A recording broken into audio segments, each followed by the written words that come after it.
თუმცა პირველ რიგში რას ვაკეთებ? პირველ რიგში უნდა დავადგათ წყალი, მარილიანი წყალი უნდა იყოს, როგორც ზღვის წყალი, იმდენი მარილი უნდა ჩავყაროთ. ეს როგორი ზომება ამასაც გასწავლი დაახლოებით.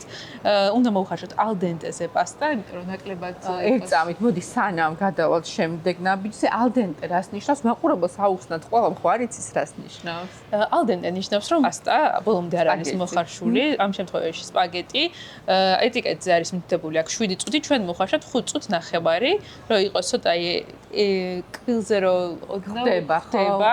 აი ამას ნიშნავს, რომ ალდენტე და ამ შემთხვევაში ბოლომდე არ არის სახამებელიც აქტიური და ნახშირწყლების შემთხვევაშიც უფრო კარგად ითვისებს ჩვენი ორგანიზმი ალდენტე პასტას, ვიდრე ბოლომდე მოხარშოს. და соუსთან ერთად მე მიიღებს იმ კონსისტენციას, რაც უფრო გემრიელს ხდის და არ იქნება გადახარშული, ხო? არ იქნება გადახარშული, იქნება ძალიან კარგი, ძალიან გემრიელი და ჯანსაღი, რაც ვთავარი, იმიტომ რომ პომიდორის соуს ვაკეთებთ. პომიდორის соуსი არის ძალიან დაბალკალორიული და ამ შემთხვევაში ჯანსაღი კვების დროსაც შეგვიძლია მივირთოთ ეს კერძი.